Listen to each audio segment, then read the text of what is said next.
Olá, bem-vindos à nossa conversa de hoje. Vamos analisar um texto muito conhecido, mas que sempre traz algo novo, né? A parábola do semeador. A gente está usando a versão de Marcos, capítulo 4, na nova versão transformadora. É uma história que aparece bastante por aí, inclusive em discussões tipo no canal Tesouro Divino no YouTube, por exemplo. Nossa ideia aqui é desdobrar essa narrativa e, principalmente, a explicação que o próprio texto dá, sabe?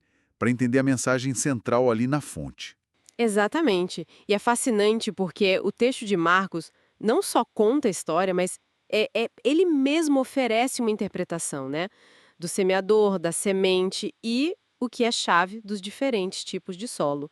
Vamos focar nessa estrutura e no que ela nos diz sobre como uma mensagem é recebida. Perfeito. Vamos lá então. A cena que o texto descreve é Jesus ensinando, né? Perto do mar, para muita gente. E ele usa essa parábola, uma história com um significado mais profundo. Fala de um lavrador que sai para semear. Aí, uma parte da semente cai na beira do caminho. Vêm os pássaros e comem. Uhum. Outra parte cai onde tem muita pedra, pouco solo. Brota rápido, mas o sol queima logo porque não tem raiz, né? Sim, superficial. Isso. Depois, tem a parte que cai no meio dos espinhos. Os espinhos crescem e, pronto, sufocam a planta. Pois é. Mas, finalmente, né, tem a parte boa. Cai em terra fértil, essa sim, cresce, se desenvolve e dá uma colheita incrível. 30, 60, até 100 vezes mais. E ele termina com aquele chamado, né? Quem tem ouvidos para ouvir, ouça com atenção. Bem direto. E aí vem o ponto central para nossa análise. A explicação que, segundo Marcos, Jesus dá depois para os mais próximos. É dito que a eles é permitido entender o tal segredo do reino de Deus. E a parábola é decifrada assim: o semeador, bom, é quem anuncia a mensagem. A semente é a própria mensagem. Certo. E os solos, então, são as diferentes reações das pessoas à mensagem, é isso. Exatamente. O texto detalha, olha só.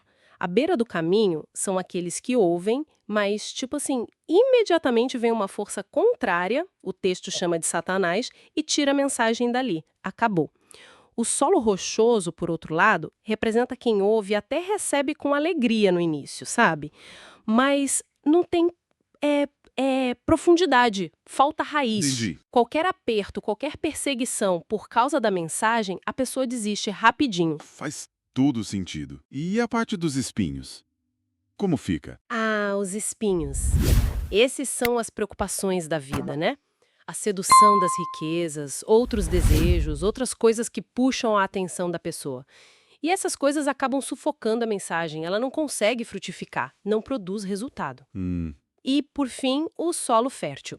Esses são os que ouvem, aceitam a mensagem de verdade e aí sim produzem frutos. A colheita multiplicada simboliza isso. O foco da explicação está todo aí, na condição de quem recebe. É interessante notar isso, né? A ênfase total é no terreno, na receptividade. Parece que a qualidade da semente ou o trabalho do semeador são constantes na história. O que varia é onde a semente cai e o que acontece lá. Precisamente. A interpretação dada no texto foca nisso, a condição interna da pessoa e as circunstâncias externas que afetam a capacidade dela de internalizar e cultivar a mensagem que recebeu. Sabe, o texto até menciona uma citação que diz que alguns podem ver, mas não perceber, ouvir, mas não compreender. Sim, eu lembro dessa parte. E liga isso à dificuldade de se arrepender e ser perdoado, como se a compreensão fosse um pré-requisito. Isso levanta uma questão importante sobre o que impede a gente de entender ou aceitar novas ideias, né? Entendi. Quer dizer, a grande lição que a gente tira dessa análise, seguindo a lógica do próprio texto de Marcos, é que o impacto de uma mensagem, de uma ideia, depende muito de como ela é recebida, né? Como ela encontra o nosso interior. Exato, a receptividade é central.